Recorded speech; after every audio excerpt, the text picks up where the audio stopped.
Queen Vextera of the Unified Dominion was a marvel of engineering. 70% cybernetic enhancements, optimal efficiency ratings in every measurable category, a strategic mind that had conquered 3-star systems. She was also, by her own admission, utterly baffled by her newborn infant. The baby, designation Kale, 7, though the Queen called her Kale, would not stop crying. Medical scans showed nothing wrong. Nutritional levels were perfect. Environmental parameters were flawless.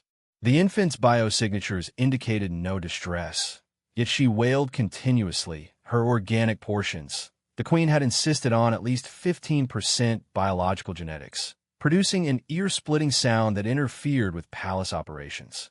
Specialists from across the Dominion had been consulted. None could solve the problem. That's when maintenance technician Marcus Torres was brought in to repair a malfunctioning climate control unit in the royal nursery. Marcus was there purely by accident. The usual technician had called in sick, and he'd drawn a short straw. He was also a single father of 2 human children, a fact nobody on the palace staff considered remotely relevant to infant diagnostics. He was halfway through the repair when Kale started crying again. The Queen stood in the doorway, her organic eye twitching, a sign of frustration Marcus had learned, while her cybernetic hand drummed impatiently against her thigh. The sound was like gunfire. "She will not cease," the Queen said flatly. "Every specialist in my dominion has failed. Perhaps your human intuition will be equally ineffective." Marcus looked at the screaming infant, then at the Queen's tense posture, then back at the baby. "Can I try something?" he asked. The Queen gestured dismissively. "You have 30 seconds. Marcus set down his tools and walked over to the crib. Instead of picking the baby up or examining her, he did something completely illogical. He sat down on the floor next to the crib and started singing. It wasn't a lullaby. It was off-key, poorly remembered, and absolutely ridiculous. A song about a spaceship full of floating cats that he'd learned from his own kids' holofeeds.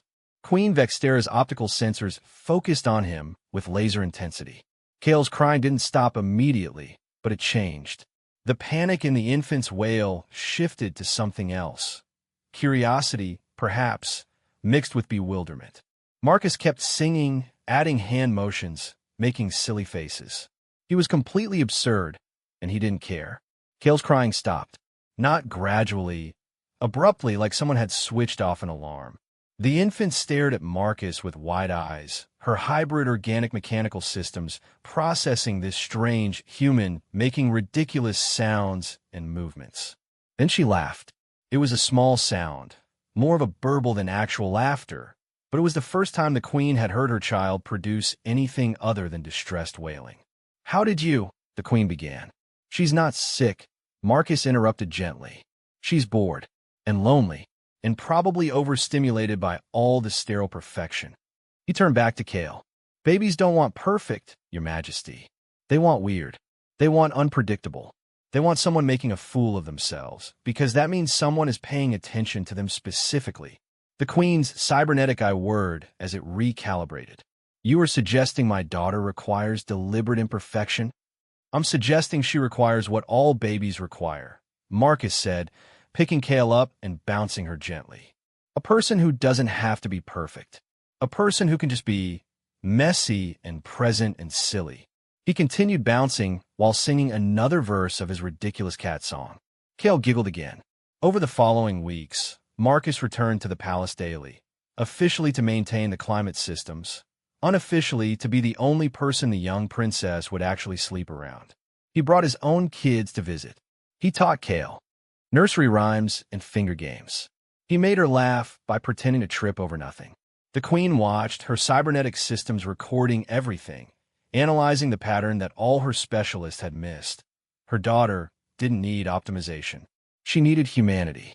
One afternoon, as Marcus was leaving, the Queen called him back. "I have observed your methodology," she said formally. "You treat her not as a system requiring optimization, but as a being requiring connection." "Yeah, well," Marcus shrugged. "Kids are weird like that. They don't want parents who are perfect. They want parents who are there." The Queen was quiet for a long moment. Then, with visible uncertainty, she picked up Kale and attempted to bounce her while making an off-key sound that might have been singing. Kale laughed. The Queen's organic. I went slightly misty. Not a malfunction, Marcus realized, but something more profound. I am not designed for imperfection, the Queen said quietly. Good thing your daughter is, Marcus replied. By the end of the year, Queen Vextera had voluntarily reduced her cybernetic enhancements by 3%, a shocking decision for someone whose identity was built on optimization. She spent time with her daughter, not as a system to be maintained, but as a person to be known. And the baby? She was the happiest infant in the Dominion. Because sometimes the greatest strength of humanity isn't our perfection. It's our willingness to be imperfect, present, and absolutely ridiculous for someone we love.